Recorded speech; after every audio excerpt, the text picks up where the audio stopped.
اللہ تعالیٰ نے ان کو سفی کہا، بے وقوف کہا، سفہا کہا۔ کن کو؟ جنہوں نے پیغمبر پہ ابھی اعتراض کیا نہیں، ابھی کرنا تھا۔ رب نے ان کو بے وقوف کہا۔ سَيَقُولُ السُّفَهَاءُ مِنَ النَّاسِ، یہ نہیں کہا سَيَقُولُ النَّاسُ مِنَ النَّاسِ، لوگوں میں سے کچھ لوگ کہیں گے، نہیں، لوگوں میں سے کچھ بے وقوف کہیں گے جو حضور پر اعتراض کی زبان کھولتے ہیں۔ اللہ ان لوگوں کو لوگ کہنا بھی گوارا نہیں کرتا، وہ اس قابل بھی نہیں ہے کہ ان کو لوگ کہا جائے، اس لیے کہا سَيَقُولُ السُّفَهَاءُ۔ جو رسول رحمت پہ اعتراض کی زبان کھولنے والے ہیں وہ عقل مند ہو کیسے سکتے ہیں؟ اگر علم کا نور ان کے سینے میں ہوتا تو یہ حضور پر تو 100 جان سے قربان ہو جاتے، اور یہ اعتراض کی زبان کھولے بیٹھے ہیں۔ تو کہا سَيَقُولُ السُّفَهَاءُ مِنَ النَّاسِ، لوگوں میں سے کچھ خفیف الحلم لوگ، کچھ جاہل، کچھ بے وقوف لوگ یہ کہیں گے ما وَلَّاهُمْ عَنْ قِبْلَتِهِمُ الَّتِي كَانُوا عَلَيْهَا، ان کو اس قبلے سے کس نے پھیر دیا جس پر یہ پہلے تھے۔ اب یہ اسلام کی تکذیب کرنے کے لیے، اسلام کو جھٹلانے کے لیے، قرآن کی تکذیب کرنے کے لیے، صاحب قرآن کی تکذیب کرنے کے لیے کوئی موقع ہاتھ سے نہیں جانے دیتے تھے۔ تو یہ موقع تھا نا، اس موقع سے فائدہ حاصل کرتے۔ قرآن نے کہا تھا بے وقوف یہ کہیں گے تو یہ نہ کہتے۔ قرآن نے کہا تھا کچھ بے وقوف یہ اعتراض کریں گے، یہ کہتے ہم نہیں کرتے۔ قرآن نے کہا ہے کہ اعتراض کریں گے، لاؤ کون ہیں جنہوں نے اعتراض کیا؟ لیکن وہ بے وقوف کاہے کا جو عقل کی بات کر جائے؟ تو اس لیے اللہ تعالیٰ نے کہا کہ لوگوں میں سے کچھ بے وقوف کہیں گے ما وَلَّاهُمْ عَنْ قِبْلَتِهِمُ الَّتِي كَانُوا عَلَيْهَا، ان کو اس قبلے سے کس نے پھیرا جس پر وہ تھے۔ ما واللہ، وہ چیز کیا تھی؟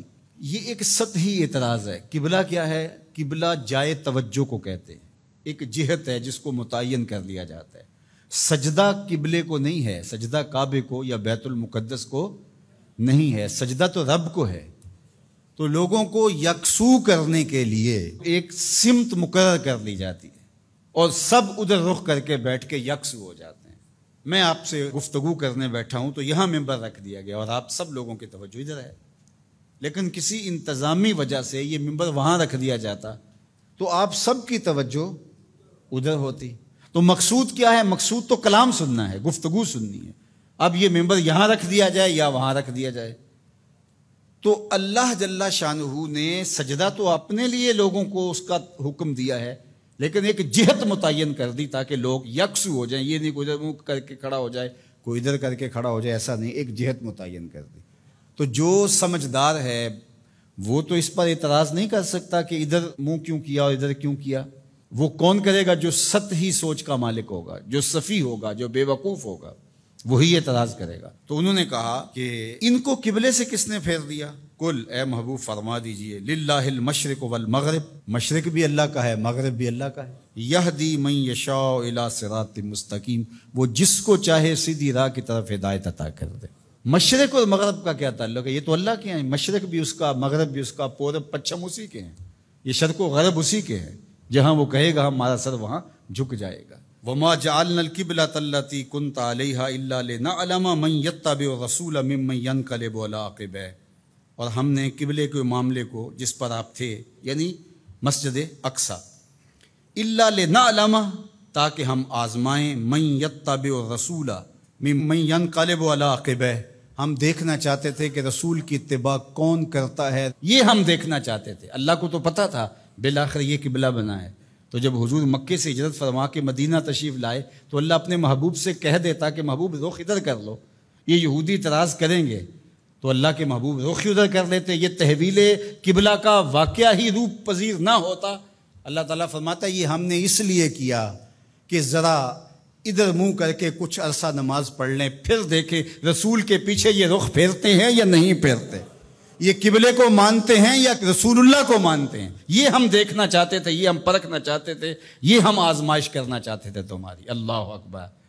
اب دیکھو دوہری آزمائش تھی صحابہ کی، بالخصوص جو مہاجرین تھے، وہاں سے ہجرت کر کے مدینہ المنورہ آئے تو وہاں کعبۃ اللہ سامنے ہوتا تھا نماز پڑھتے ہوئے۔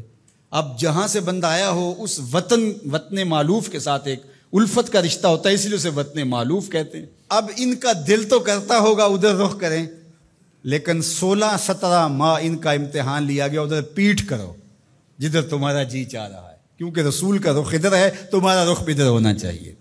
اللہ اکبر۔ اب جب ادھر دل جمنے لگا اور بندہ مانوس ہو گیا اس قبلے سے، تو اب حکم ہوا نہیں، اب ادھر سے ادھر رخ پھیرو۔ پہلے ادھر منہ کرنا امتحان تھا، اب ادھر منہ پھیر کے رخ کرنا جو تھا وہ امتحان تھا۔